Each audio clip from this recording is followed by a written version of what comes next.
Hi, this is Mr. Den, and we're going to start Unit 4 now on the Presidency, or the Executive Branch, chapters 8 through 10 in your textbook. Little presidential trivia, you can look through these.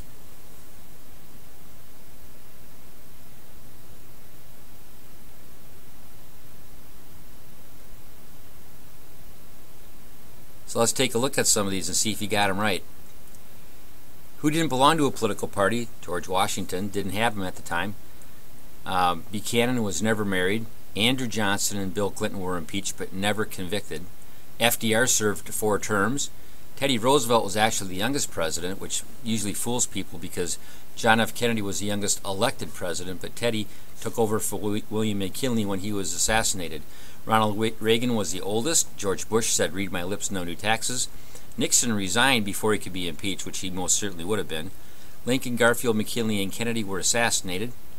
Highest approval rating? Lincoln. Shortest time in office? William Harrison.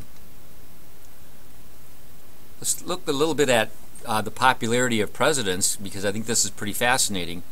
When presidents take over, usually because they got elected, they're fairly popular at the time. They think they have a mandate from the people. If you take a look at George Bush's popularity in 9/11, right after that, he starts the war to combat terrorism. But by the time he leaves office or toward the end of his term in May of 2008, his approval rating is down below 30%. So you can see that many presidents are slipping. Even Barack Obama at this point is neck and neck. And actually, a poll I heard today, Monday, May 7th, that Mitt Romney was just a point ahead of Obama in a head-to-head survey today. So that's pretty interesting. Are we ready for a female as a president? What do you think? A couple of Republicans and Hillary Clinton, potential candidates. But also, the question is just some general ideas. Should the president's personal life matter? Well, let's do a blog on that. That'll be step 3 for this week. Let's, in that blog, discuss whether or not a president's personal life should affect his presidency or her presidency. And you can do that for step 3. Today, the responsibilities of the president includes a budget of over $3.8 trillion, or about $4 trillion a year. The deficit is about 4 times our national debt, or our national budget, about almost $16 trillion. We have a huge bureaucracy, just people working for the government of 3 million civilians, and the president technically is the boss of all those people, and 1.5 million members of the armed forces. The presidency has grown, but let's talk about the qualifications of the presidency. Does the president have to be a natural-born citizen, 35 years old, 14-year resident, and have government experience? Which one does he not have to have? And of course, we know that it's government experience. Although we know quite helpful, it's not required. The president does have to be 35, he has to be naturally born, and has a residency in the United States during at least 14 of those years. The formal qualifications of the president is you have to be natural born, 35, live in the United States for 14 years, but informally, in other words, what do people usually like to see in a president? Well, most people like to see government experience. Usually presidents are wealthy, or at least they have resources. They have to, for the most part, be moderates or they won't get elected. Presidential characteristics in the past, prior to Obama: white, male, all except for one married, and most are Protestants, with a couple of exceptions like JFK, who was a Catholic. But Obama, of course, broke the color barrier for presidency.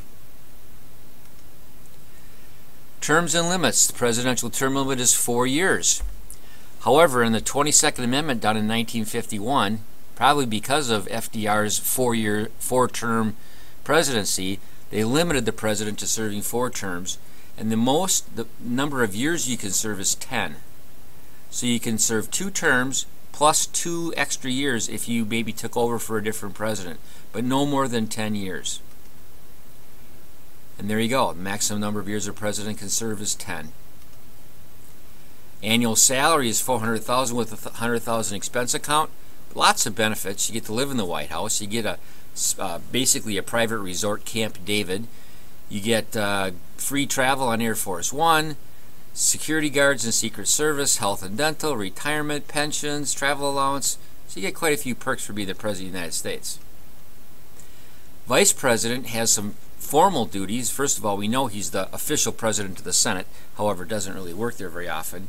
But also has the responsibility of taking over the presidency if the President is disabled or dies in office. Salary of the Vice President is $181,000 and a $10,000 expense account. Kind of unknown unless the President themselves would give them more responsibility. Now, George Bush gave Dick Cheney quite a bit of power and responsibility. The 25th Amendment in 1967 set up the presidential succession. What if the President can't serve? So, first of all, we know about death. We'll talk about that in a minute. But what about disabled? If a President is incapacitated mentally or physically and cannot perform his duties, then the Vice President would act as the President for that period of time. What percent of the U.S. presidents did not get elected? You'd probably be surprised to know that 20% of U.S. presidents did not get elected. And we already know who those four were from our little trivia question. We have Lincoln, McKinley, Kennedy, and Garfield. So, if the President is not able to serve because of death or disability, what is the order of succession? And you'll need to know this. Number 1, the Vice President.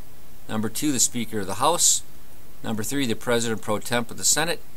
And then the secretaries in order of when they were created, starting with the Secretary of State. You'll need to know at least these 4 and then say just in order of creation the other offices of the cabinet or secretaries. So you'll have to pay close attention to that.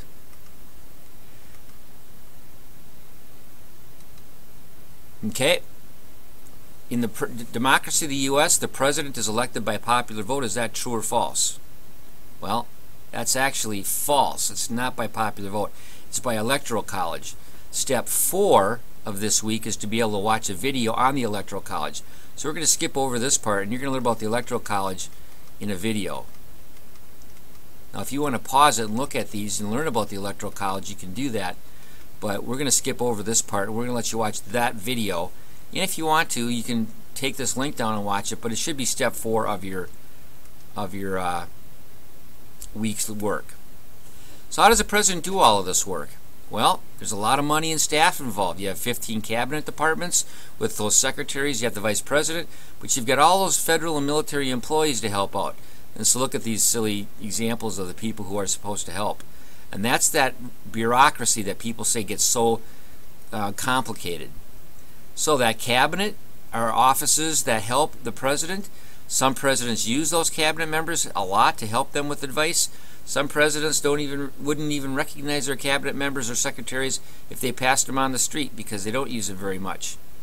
So here's your cabinets: State, Treasury, Interior, Justice, Agriculture, Commerce, Labor, Defense, Housing and Urban Development, Transportation, Energy, Education, Health and Human Services, Veterans Affairs, and Homeland Security.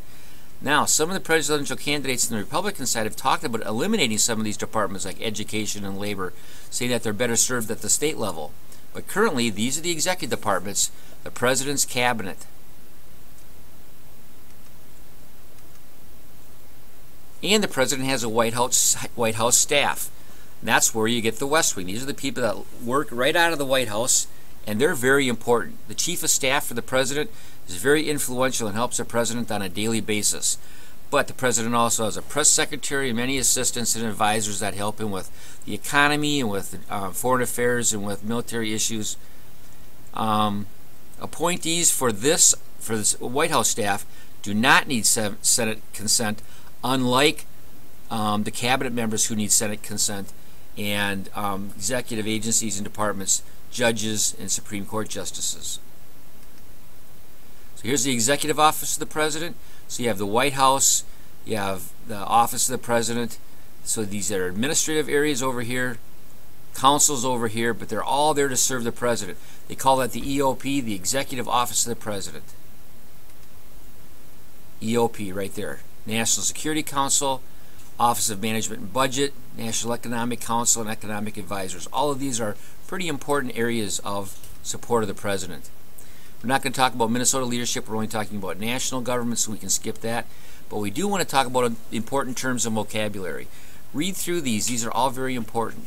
You have treaties, pardons, and amnesty. Those are all about giving people protection against prosecution. Pardons, amnesties, and reprieves. Treaties are formal agreements, where executive agreements are informal agreements. The treaties must be ratified by 2/3 of a vote of Senate, where executive agreements do not need Senate approval. Now, what's the difference between a treaty and an executive agreement? Well, sometimes the Supreme Court has to decide that. Pardons are a release from legal punishment, and an amnesty is a group pardon, such as when President excused the people who dodged the draft and went to Canada. That whole group was pardoned or given amnesty by President Carter. Reprieve is a postponement. It's not a pardon. You still might have to do the punishment, but it's a postponement. Executive agreements, we've talked about those. Executive orders have the rule of law, usually to implement a law that's been passed by Congress. The appointing power is the president's ability to name people to positions, mostly federal court positions. And finally, from our last unit, you know about the president's power to reject a bill called the veto. Last but not least, just to follow up from last unit to make sure we're solid on the impeachment process, the House of Representatives impeaches, and the Senate has to convict. The Chief Justice is the judge in that trial, and it takes 2/3 of a Senate vote to convict. No presidents have ever been convicted. 2 presidents have been impeached, Andrew Johnson and Bill Clinton. And that's it.